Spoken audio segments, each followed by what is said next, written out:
Hey there, it's Walt.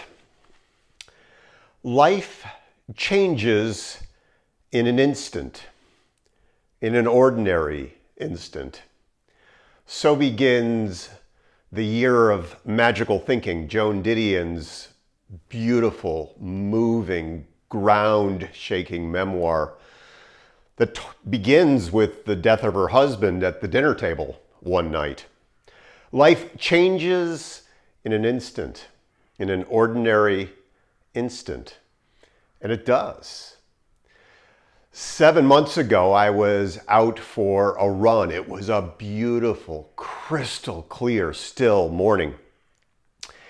And we were feeling incredibly strong in our bodies. And we were running full out, at full speed, at race speed. And it had been cold overnight, but the temperature had begun to warm and the sun was feeling so good on our faces, and we were just in full motion on the day.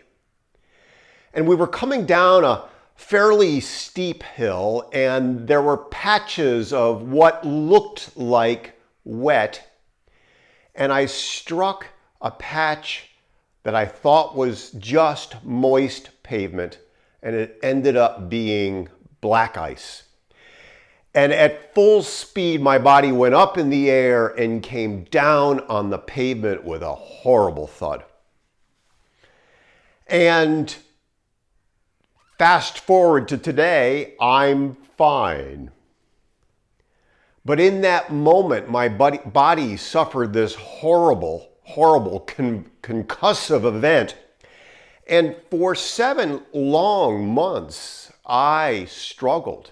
It was the worst injury that I have ever experienced. And I learned a lot of lessons, and 7 of them I wanted to share with you today, just if not lessons, reflections on the journey through this injury to recovery. And the first is that passage from Joan Didion, which I think about often. Life changes in an instant, in an ordinary instant, and how fragile our lives really are, how tenuous they really are. We like to busy ourselves and distract ourselves from that realism, that truth, that our lives are these momentary flashes, lightning in a night sky. And that life does change in an instant. And so that's the first thing that I am very aware of as a result of this, that I'm wanting to reconnect with the brevity of it all. Which leads to the second reflection, the second lesson of not taking things for granted. Ann and I love being out on the land. We love climbing. We love sailing, we love kayaking, we love our distance running, and we love being well in our bodies. And to an extent, we take that for granted. We take it for granted that we'll always be able to do that. And every single day we'll be able to wake up and roll out the door and do those things that we love to do with one another. And it's so easy to take things for granted, to take our wellness for granted, to take our relationships for granted, to take our dear friends and our clients for granted. And there is a remembrance for me, a lesson for me to reconnect, to be grateful and not to take for granted the things that I do, the things that we all do. The third harsh lesson that I never seem to get is that rest is needed. Rest and recovery are axiomatic. We know that in sports. We know that in the gym. We know that in fitness and wellness, that rest is kind of part of the whole strength gathering thing. I talk about that a lot. I teach that a lot.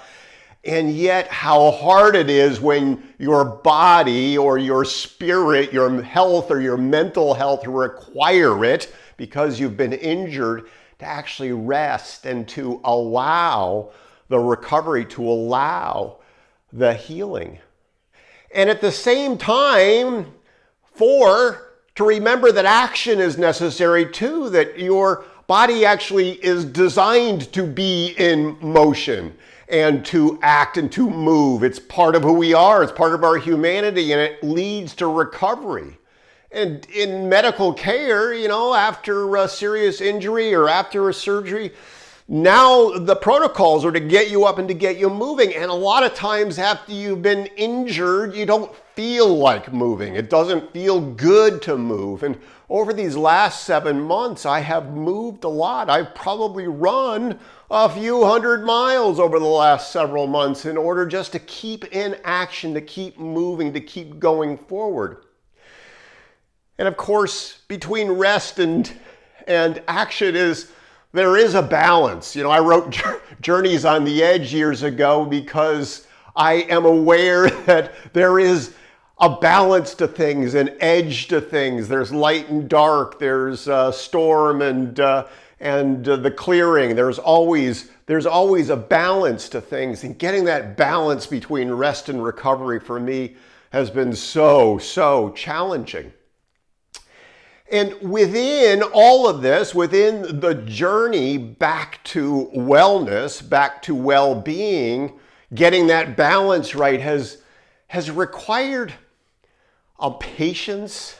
It has required a striving for grace. I have a dear client, colleague, now friend, who I have worked with, have had the privilege of working with, who was on the eve of a much needed, much wanted sabbatical, and literally on the eve of it, he was in a horrible accident, and it completely disrupted the steps that he was going to take to actually go away and get this much needed sabbatical. And I have watched his optimism and his grace and his patience with some degree of envy. He has an optimism that is rare. He has a patience and a grace in his recovery that I think will be valuable and will serve him. And then the last lesson, the seventh, is get help early. Sometimes we have no choice but to get help. If we have an injury, sometimes it's such that the EMTs scoop you up and carry you away. And sometimes that's necessary in those moments. Sometimes though, like for me, I went home and just kind of muscled through the whole thing. And wow, it was a long time before people said, you really ought to get some help for it. And I finally, after about 6 months, sought out some amazing professionals who within weeks had me feeling better and like 98% back to wellness again. And that was amazing. Again, it's something axiomatic. I tell people who are grappling with their businesses, with their leadership, with their teams, trying to build something new, get help, get a coach, get a consultant. It's what I do. And yet, we often teach what we most need to learn. And I learned that I waited way too long to get the help that would actually accelerate what I wanted, which was getting back to it. And so life changes in an instant, in an ordinary instant. And we have such a great gift, which is this gift of our lives. And to cherish it, to protect it, to care for it so that we can go out into the world and serve in the way that we're called to do, to care for those people that we're called to care for, and to live these great gifts that are our lives. So just some thoughts on the other side of midnight for me.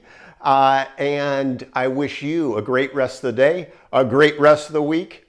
Talk soon.